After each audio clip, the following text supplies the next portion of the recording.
السلام علیکم ورحمۃ اللہ وبرکاتہ۔ بسم اللہ الرحمن الرحیم، والصلاة والسلام علی سیدنا و مولانا محمد وعلی اہلہ واصحابہ اجمعین، اما بعد۔ میرے محترم بھائیوں، بہنوں، دوستوں، عزیزوں،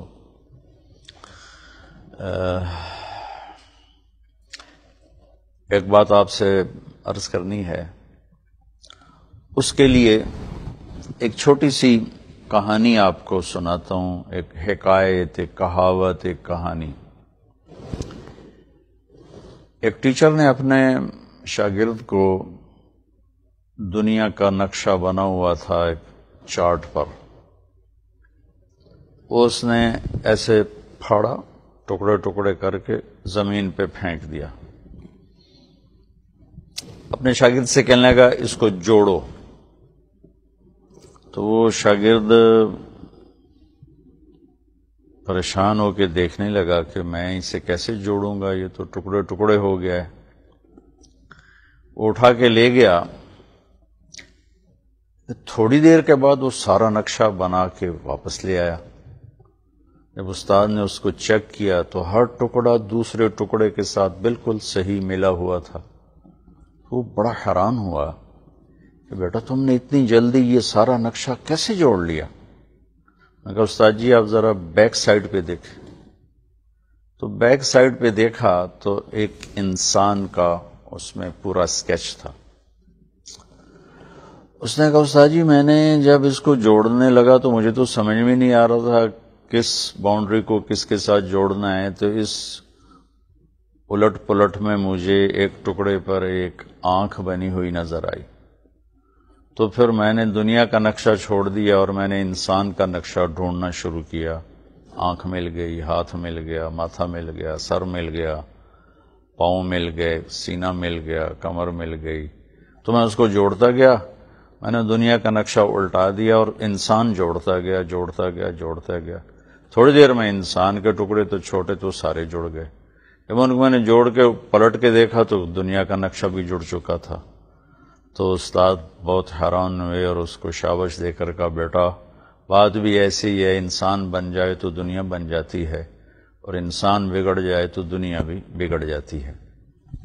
یہ ایک چھوٹی سی کہانی ہے اور جو میں آپ سے عرض کرنا چاہتا ہوں اس سے یہ بہت ریلیٹڈ ہے کہ آج کی دنیا بڑے دکھوں کا جہان ہے، اس لیے کہ انسان بگڑا ہوا ہے۔ جب کوئی چیز بگڑتی ہے تو اس کا نقصان وہاں ہوتا ہے جہاں وہ چیز ہوتی، چونکہ انسان شبر اعظم میں پھیلا ہوا ہے، اس کے اندر بگاڑ آیا ہے تو وہ بگاڑ ساری دنیا میں پھیل چکا ہے۔ ڈاکٹر بے شمار، لیکن مرض کا گراف اوپر ہے نیچے نہیں، اور سائنسدان بے شمار، ایجادات بے شمار، زندگی کو راحت پہنچانے کی شکلیں بے شمار، لیکن راحتیں ہم سے روٹ کر پتہ نہیں کہاں چلی گئیں۔ مشینری بے شمار ہے۔ کچھ عرصہ پہلے انسان نے سوچا تھا جب مشینیں کام کریں گی تو ہم کچھ فارغ ہو جائیں گے، ہمیں فرصت ملے گی، ہم مل بیٹھیں گے، لیکن جو ملک جتنا مشینی ہے اتنا ہی وہاں انسان بھی مشین بن چکا ہے۔ اس کے پاس کھانے کا بھی ٹائم نہیں، وہ برگر منہ میں لیے ہوئے گاڑی بھگاتا جا رہا ہے اور کام کرتے ہوئے وہ کھانا کھا رہا ہے۔ مشینیں آئیں لیکن وہ مقصد تو حاصل نہیں ہوا۔ ایگریکلچر کی یونیورسٹیاں بن گئیں لیکن جڑی بوٹیوں نے زمین کو ڈھانپ دیا، بیماریوں نے فصلات کو تباہ و برباد کر دیا۔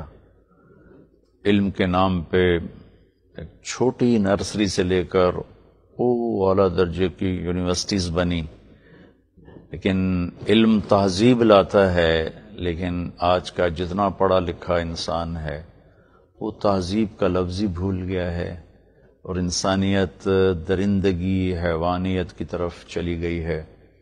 اور میرے نبی کا فرمان مجھے یاد آ رہا ہے کہ دو بھوکے بھیڑیے اتنی تباہی نہیں مچاتے بکریوں کی جتنا عزت کا بھوکا انسان اور پیسے کا بھوکا انسان تباہی مچاتا ہے، تو پوری دنیا نے عزت اور دولت کو خدا بنا لیا ہے اور اس کے پیچھے وہ بھاگ رہے ہیں، تو انسانیت درندگی میں تبدیل ہوتی چلی جا رہی ہے۔ تو یہ وہ چیزیں ہیں جس کے لیے ہمیں کسی دلیل کی ضرورت کوئی نہیں ہے، کسی لاجک کی سمجھانے کی ضرورت کوئی نہیں ہے، آنکھوں کے سامنے ہے۔ تجارت بڑھی، خسارہ بڑھا کہ انسان بگڑا ہوا ہے، بازار چیزوں سے بھرے ہوئے ہیں لیکن خسارہ، ساری دنیا میں خسارہ چھایا ہوا ہے۔ یہ چند ایک مثالیں میں نے آپ کے سامنے رکھی ہیں کہ انسان کے بگاڑ نے دنیا کو کس طرح بگاڑا۔ ظہر الفساد فی البر والبحر بما کسبت ایدی الناس، خشکی اور تری میں تباہی آ گئی ہے ہمارے نافرمانیوں کی وجہ سے، ہماری بدعمالیوں کی وجہ سے۔ فضا آلودہ ہے، پانی آلودہ ہے، دھرتی آلودہ ہے، موبائل فون بن گئے کہ فاصلے سکڑ گئے، سمٹ گئے، آپ یوں کان سے لگاتے ہیں اور امریکہ بات کرنے لگ جاتے ہیں، آپ کو وہ پرانا پی ٹی سیل فون بھی نہیں اٹھانا پڑتا۔ کمیونیکیشن اتنی بڑھ گئی ہے کہ آسٹریلیا، امریکہ، یورپ یہ ایک موبائل کے اندر موجود ہے، لیکن دل کے فاصلے اتنے بڑھ گئے ہیں کہ ایک چھت کے نیچے رہنے والے، ایک ماں کی چھاتی کا دودھ پینے والے سگے بہن بھائی ایک دوسرے کو سلام کرنے کے لیے تیار نہیں ہیں، پڑوسی کو پڑوسیوں کی خبر نہیں ہے۔ تو ٹیکنالوجی بڑھی ہے فاصلے سمیٹنے کے لیے، مادی فاصلے سکڑ گئے اور دلوں کے فاصلے بڑھ گئے۔ یہ سب چند وہ مثالیں ہیں جو انسان کے بگاڑ کا پتہ بتلاتی ہیں۔ اس بگاڑ کی وجہ ڈھونڈنے کے لیے کوئی ہمیں بہت بڑے علم کی ضرورت نہیں ہے، جس نے اس انسان کو بنایا ہے اسی نے ہی اس کا سبب بتلایا ہے کہ جب تم اللہ سے ہٹ جاؤ گے اور اللہ کے رسول سے دور ہو جاؤ گے تو پھر تمہیں بتائے گا کون کہ انسان کسے کہتے ہیں؟ دو ٹانگوں پہ چلنے والا، دو آنکھوں سے دیکھنے والا، زبان سے بولنے والا، ہاتھوں سے پکڑنے والا، شکل میں انسان ہے لیکن وہ بھیڑیے سے زیادہ خوفناک ہے اور شیر سے زیادہ اس میں درندگی ہے۔ تو چونکہ اللہ کو بھی بیچ میں نکال دیا اور اللہ کے نبی کو بھی بیچ میں نکال دیا، چھوٹا بچہ جو آج کل 3 سال کا بچہ بھی اٹھا کے پھینک دیتے ہیں، اس سے لے کر وہ پی ایچ ڈی تک چلا جاتا ہے، اسے نہ اپنے نبی کا تعارف کروایا جاتا ہے نہ اسے اللہ کا تعارف کروایا جاتا ہے۔ اور یہ قصور ماں باپ سے شروع ہوتا ہے کہ مائیں اپنے بچوں کو ٹائم نہیں دیتی، باپ ٹائم نہیں دیتے، وہاں سے یہ چیز چلتی ہے اور پھر پی ایچ ڈی تک چلتی ہے۔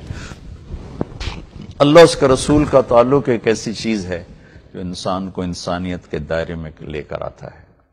وہ اب نہ اللہ کا تعارف بھی کوئی نہیں، نہ نبی کا تعارف ہے۔ ان دونوں سے دوری نے ہمیں بھول بھلائیوں میں گم کر دیا ہے، اور سب کچھ موجود ہونے کے باوجود زندگی ناکام ہے، اداس ہے، گھٹن ہے۔ تو اس کا ایک علاج ہے جو اللہ نے خود بتایا، فَفِرُّوا إِلَى اللَّهِ، دوڑو اللہ کی طرف۔ اور لَقَدْ كَانَ لَكُمْ فِي رَسُولِ اللَّهِ أُسْوَةٌ حَسَنَةٌ، ہر آدمی کے لیے کوئی رول ماڈل ہوتا ہے جس کو وہ فالو کرتا ہے۔ یہ بات تو ایسے ہی ہے، لیکن ہمیں تو نہ ہمیں نبی بتایا گیا، نہ ہمیں ہمارا اللہ بتایا گیا، نہ ماں باپ نے اتنا بتایا، نہ اسکولوں میں اتنا بتایا۔ تو وہ جو اس زمانے کے کوئی فلم کے سٹار بنے، کوئی کرکٹ کے سٹار بنے، کوئی کسی گیم کے سٹار بنے، تو ہمارے بچوں نے، ہماری نسلوں نے ان کو فالو کرنا شروع کر دیا، ان جیسا ہیئر سٹائل، ان جیسی شرٹس، ان جیسی چال، ان جیسا بولنا، کیونکہ اصل ہیرو تو سامنے ہے ہی نہیں۔ اصل ہیرو تو میرے اللہ کہہ رہے ہیں کہ تمہارے لیے میرے نبی کی ذات ایک خوبصورت نمونہ ہے۔ اسوۃ کاملۃ نہیں فرمایا، حسنۃ فرمایا ہے۔ حسنۃ میں اشارہ ہے کہ اللہ کے نبی کو آئیڈیل بنانا آسان ترین کام ہے۔ حسنہ میں اشارہ ہے کیونکہ انسان حسن کی طرف کھنچتا ہے. حسن کو اپنا وجود ثابت کرنے کے لیے کسی دلیل کی ضرورت نہیں ہے. تاج محل کو دیکھنے کے بعد دلیل نہیں دینی پڑی ذرا یہ ویکھو تو صحیح ہے، ذرا آئندہ ویکھو تو ذرا آئندہ ویکھو، وہ تو دیکھنے والا مبہوت ہو جائے گا. تو اس لیے میرے اللہ نے کیا خوبصورت لفظ فرمایا کہ میرا نبی تمہارے لیے خوبصورت ترین آئیڈیل ہے. ہمارے بچوں کو تو ہمارے نبی کا نام ہی نہیں آتا. میں نے ایک گاؤں میں 20 بچوں سے پوچھا ہمارے نبی کا نام کیا ہے، کسی ایک نے نہیں بتایا.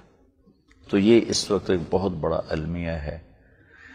تو علاج اس کا یہ ہے کہ اللہ کا تعارف وہ ہمیں گناہوں سے روکے گا، اور اللہ کے نبی کی خوبصورت زندگی اور ان کی ذات کا تعارف وہ ہمیں نیکیوں پہ آگے بڑھائے گا، اور آخرت کا تعارف ہمیں دنیا سے بے رغبت کر کے اور اللہ کے بنائے ہوئے خوبصورت جہان جو جنت اس نے بنایا ہے، جس کو آئیڈیل ہوم کہتے ہیں، اس کا شوق دلائے گا.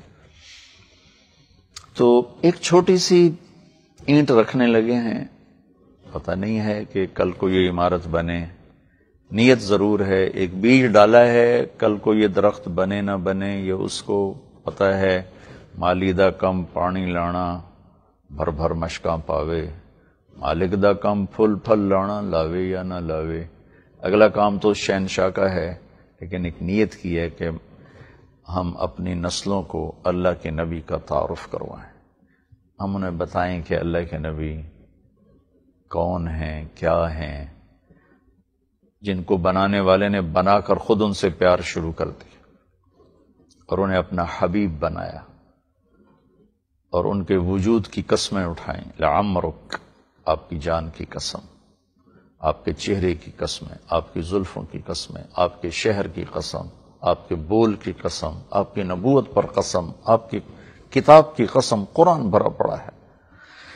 تو آپ کو راضی کرنے کا حکم کا اعلان ہمیں کہتا ہے کہ مجھے راضی کرو، اور خود کہتا ہے کہ میں نے، اے میرے محبوب، میں نے آپ کو راضی کرنا ہے.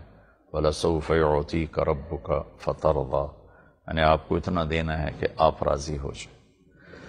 تو نیت تو اچھی کی ہے کہ ہم اپنی نسل کو اللہ کا تعارف کروائیں، اور والدین تک بھی یہ پیغام پہنچانا چاہتے ہیں کہ یہ کسی ادارے کا کام نہیں ہے، اصل تو ماں باپ سے یہ کام شروع ہوتا ہے. ہم آپ کے معاون بننا چاہتے ہیں کہ ہمارے بچے جب کسی منصب پر پہنچیں، کسی عہدے پر پہنچیں، دنیاوی لحاظ سے، سیاسی لحاظ سے، مادی لحاظ سے، کسی بھی لحاظ سے، یا زندگی کے جس روپ میں ہوں. زندگی تو لاکھوں کروڑوں روپ دھارتی ہے، اور میرے نبی نے ہر روپ کو روشن کیا ہے اپنے نور کے ساتھ، اپنے فرمان کے ساتھ، اپنے سنت کے ساتھ، اپنے طریقے کے ساتھ. تو وہ پیغام ہماری نسل تک پہنچے، اس کے لیے ایک چھوٹے سے ادارے کی بنیاد رکھ رہے ہیں. اللہ آپ ہمارا تعاون فرمائیں، ہم آپ کا تعاون کریں. یہ ہمارا زاد راہ ہے، ہمارے لیے زاد آخرت ہے. ہمارا بچہ پی ایچ ڈی کر لے، اسے سورۃ فاتحہ نہ آتی ہو، تو میری قبر میں پی ایچ ڈی کا ثواب تو نہیں پہنچے گا. وہ ایک دفعہ سورہ اخلاص پڑھ کے مجھے بھیج دے، وہ میرے لیے ذخیرہ آخرت ہے. ان کی ڈگریاں، ان کے عہدے، ان کی دولت ماں باپ کے کسی کام کی نہیں ہے اگر وہ اچھے انسان نہ بنے، اچھی اولاد نہ بنے، اچھے مسلمان نہ بنے، تو دنیا میں مصیبت بن جاتے ہیں. تو ہم نے ایک چھوٹا سا ادارہ شروع کیا ہے، اس کا نام ہم نے رکھا ہے میم اکیڈمی، کیونکہ میم کا نام، میم کا حرف میرے نبی کے نام میں 2 دفعہ آتا ہے، دوسرے نام میں بھی آتا، احمد میں بھی میم ہے، اور محمد میں بھی میم ہے، اور حمد میں بھی میم ہے. کہ قرآن شروع ہو رہا ہے الحمد للہ رب العالمین، اور تھوڑا سا اوپر چلے جائیں تو شروع ہو رہا ہے بسم اللہ الرحمن الرحیم. وہ اس کے شروع میں بھی میم ہے اور اس کے آخر میں بھی میم ہے، اور الحمد میں بھی میم ہے، اور میرے حبیب کے نام میں 2 میم ہیں، احمد میں 1 میم ہے. اور میم کے لفظ پر پھر میں بعد میں انشاءاللہ بتاؤں گا ابن القیم رحمۃ اللہ علیہ نے میم کے حرف پر بہت خوبصورت کلام کیا ہے. عربی واحد زبان ہے جس کے حروف کا بھی مطلب ہوتا ہے. ہماری زبان میں میم کا کوئی مطلب نہیں ہے. عربی میں میم ہو، دال ہو، نون ہو، سین، ان سب کے مطالب ہیں. اللہ تعالی ہماری یہ محنت قبول فرمائے. آپ ہمارا تعاون کریں گے، آپ کو بھی انشاءاللہ. آپ اللہ تعالیٰ اپنی نسلوں کے ساتھ خوش رکھے، آباد رکھے. السلام علیکم.